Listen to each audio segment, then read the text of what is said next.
51 barcos regresaron, ni un solo diplomático involucrado.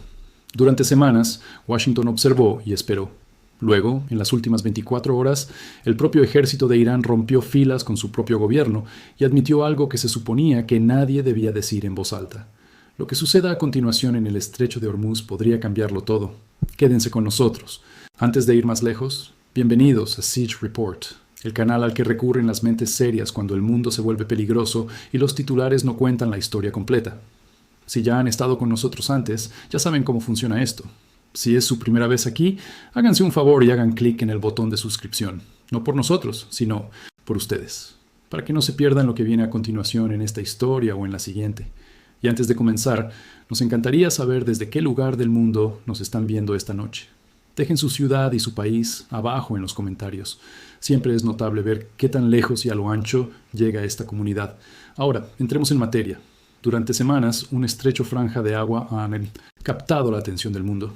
El estrecho de Hormuz tiene solo unos 33 kilómetros de ancho en su punto más estrecho, pero a través de este pequeño paso fluye casi una quinta parte del petróleo del mundo. Cuando algo sucede aquí, todo el mundo lo siente. Desde el 14 de julio, el bloqueo en el estrecho ha sido continuo y los números cuentan una historia clara. 51 barcos comerciales han sido obligados a dar la vuelta. 2 más quedaron inhabilitados, otros 2 fueron abordados. Ni una sola embarcación ha logrado pasar sin enfrentar el mismo resultado. 0 barcos han atravesado el bloqueo desde que comenzó. Esto no es obra de diplomáticos sentados a una mesa. Es obra de la Guardia Revolucionaria de Irán, operando en las aguas que reclaman como propias. Y han dejado claras sus intenciones a través de acciones, no solo con palabras. Justo esta mañana, un misil impactó contra un petrolero emiratí en esa misma vía navegable. No es el primer ataque de este tipo. Desde febrero, 15 petroleros emiratíes han quedado bajo fuego en estas aguas. Cada uno se suma a un patrón creciente que el mundo ya no puede ignorar. A medida que los barcos de Irán son rechazados, también lo es la paciencia. Los Emiratos Árabes Unidos han comenzado a llamar a la situación exactamente lo que parece. Piratería, no un desacuerdo diplomático, no un malentendido. Piratería llevada a cabo en mar abierto contra barcos, que tienen todo el derecho de pasar. Y sin embargo, incluso mientras se detienen barcos y se atacan petroleros, los precios del petróleo se han mantenido bastante estables. Esto cuenta su propia historia. Los mercados no están entrando en pánico, pero tampoco esperan que esto termine rápidamente. Los operadores están observando, y lo que ven es un enfrentamiento lento y desgastante, no una resolución repentina. Detrás de escena se está desarrollando un panorama muy diferente. Durante la última semana, los diplomáticos de Irán han estado trabajando estrechamente con Omán. Han descrito las conversaciones en términos de confianza. Se dice que una declaración conjunta está en su borrador final. Un marco de entendimiento se describe como casi terminado, esperando solo la aprobación de los niveles más altos del liderazgo de Irán. Sobre el papel, suena como un progreso, suena como el tipo de avance que el mundo ha estado esperando. Pero hay un problema, y no vino de fuera de Irán, vino de adentro. Mientras los diplomáticos de Irán preparaban el camino para la paz, otra voz dentro del mismo gobierno estaba preparando un caso muy diferente. Una voz que no habla por las mesas de negociación, sino por los hombres que controlan el propio estrecho. Esa voz pertenece a la Guardia Revolucionaria. Y en las últimas 24 horas dijo algo que detuvo en seco a los analistas. Algo que sugiere que los diplomáticos en Omán podrían estar negociando un acuerdo que las personas que realmente controlan el estrecho no tienen intención de honrar. Durante meses, el mundo ha esperado que una solución diplomática pudiera poner fin a esta crisis. 51 barcos y 2 ataques directos después. Esa esperanza enfrenta ahora su mayor prueba. Lo que la Guardia Revolucionaria dijo a continuación no solo complicó las negociaciones, sino que expuso una profunda división en el corazón del gobierno de Irán, una que podría decidir el destino de una de las vías navegables más importantes de la Tierra. Durante 7 días consecutivos, el Ministerio de Asuntos Exteriores de Irán le contó al mundo una historia muy específica. Un acuerdo estaba cerca. Se habían acordado coordenadas con Omán. Se estaba finalizando una declaración conjunta. Todo lo que quedaba era la aprobación de los niveles más altos del liderazgo de Irán, incluido el propio líder supremo. Cada declaración provenía del mismo edificio gubernamental. Cada una de ellas apuntaba en la misma dirección, una ruta a través del estrecho de Hormuz con la que el transporte marítimo internacional pudiera volver a contar realmente. Por un momento pareció un progreso real.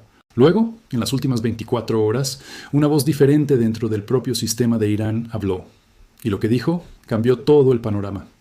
Un portavoz del Cuerpo de la Guardia Revolucionaria Islámica hizo una declaración pública a través de la agencia de noticias semioficial de Irán, Tasnim. Dijo que la reapertura del estrecho de Hormuz depende únicamente de los mecanismos y condiciones específicos establecidos por la propia República Islámica.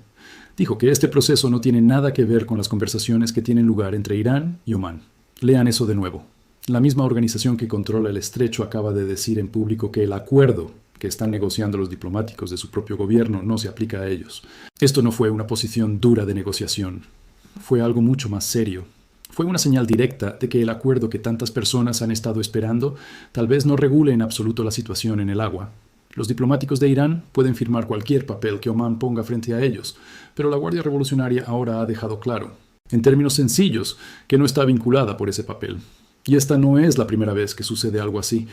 Se firmó un alto el fuego anterior en Teherán solo para que la Guardia Revolucionaria lo esquivara y lanzara ataques con drones contra barcos. De todos modos, el patrón se está volviendo difícil de ignorar. Los diplomáticos hablan de paz. El ejército actúa bajo sus propios términos y cada vez vuelve la misma pregunta. ¿Quién tiene realmente el control de las decisiones de Irán con respecto al estrecho? En el lapso de un día salieron de Irán dos mensajes muy diferentes. Los diplomáticos dijeron que la paz estaba cerca. El ejército dijo que los diplomáticos no hablan por el estrecho de Hormuz. Estas no son dos caras de la misma moneda. Son dos historias separadas y solo una de ellas controla los barcos en el agua. Esta contradicción convierte al estrecho en algo más que una ruta marítima en disputa. Empieza a aparecer un bastión controlado directamente por la Guardia Revolucionaria, independiente del resto del gobierno iraní. Y hay más. Incluso, mientras se hacía la declaración, un misil impactó contra un petrolero perteneciente a los Emiratos Árabes Unidos en la misma vía navegable. Irán describe el estrecho como una cuestión de soberanía nacional. Pero para los barcos, atrapados en el medio, la soberanía ahora parece algo completamente diferente. Una justificación para tratar las aguas internacionales como su propio punto de control personal. El Ministerio de Asuntos Exteriores construyó una semana de buena voluntad diplomática. La Guardia Revolucionaria la deshizo con una sola declaración pública. Y ahora el mundo se queda tratando de entender con qué versión de Irán está negociando realmente. La que envía diplomáticos a Omán o la que envía misiles contra los petroleros. Esta es la división que ahora se encuentra en el centro de la crisis. No un desacuerdo entre dos países, un desacuerdo dentro de uno solo. Y hasta que esa división se resuelva, no es probable que ningún acuerdo firmado en Omán signifique mucho donde realmente más importa. En el agua, dentro del propio estrecho de Hormuz. Mientras el gobierno de Irán discute consigo mismo sobre quién controla el estrecho de Hormuz, un tipo diferente de operación se ha estado ejecutando silenciosamente sobre el agua. No ofrece conferencias de prensa, no emite declaraciones contradictorias, simplemente permanece en el aire día y noche sin pausa. En el centro de esta operación se encuentra un avión del que la mayoría de la gente nunca ha oído hablar, el KC-535 Stratotanker. Voló por primera vez en 1956, décadas antes de que la mayoría de los pilotos de combate de hoy siquiera hubieran nacido. Fue construido durante la Guerra Fría para una misión que afortunadamente nunca sucedió. Mantener a los bombarderos nucleares reabastecidos de combustible el tiempo suficiente para llegar a la Unión Soviética y regresar a casa a salvo. Esa guerra nunca llegó, pero 70 años después, este mismo avión ha encontrado un nuevo propósito. Se ha convertido en la columna vertebral del bloqueo naval que ahora se desarrolla en el Golfo Pérsico. Sin él, los aviones de combate estadounidenses solo podrían permanecer sobre el estrecho durante unos 90 minutos a la vez antes de tener que regresar a la base. Con él, esos mismos aviones pueden permanecer sobrevolando las 24 horas del día. Esto importa más de lo que podría parecer a primera vista. En un enfrentamiento como este, la presencia no es solo una formalidad, es la estrategia entera. Cada brecha en la cobertura es una oportunidad para que contrabandistas, atacantes o embarcaciones armadas se deslicen sin ser detectados. El puente de reabastecimiento cierra esas brechas antes de que puedan abrirse. Sobre el agua, las aeronaves trabajan en capas, cada una con su propio rol. La primera capa pertenece al F-35 Lightning II. Sus sistemas de radar y sensores le otorgan una vista completa de 360 grados de todo lo que le rodea, convirtiendo al avión de combate en algo más cercano a una plataforma de vigilancia volante que a un caza tradicional. Puede detectar una pequeña embarcación saliendo de un puerto iraní desde una gran distancia y compartir instantáneamente esa información con todas las demás aeronaves y barcos en la zona.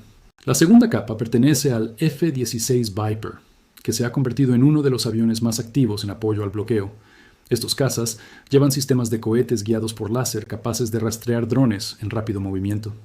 Una vez que el piloto se fija en un objetivo, la tecnología a bordo puede continuar rastreándolo automáticamente, lo que permite al piloto mantenerse concentrado en volar de manera segura a través del espacio aéreo disputado en lugar de guiar manualmente cada disparo.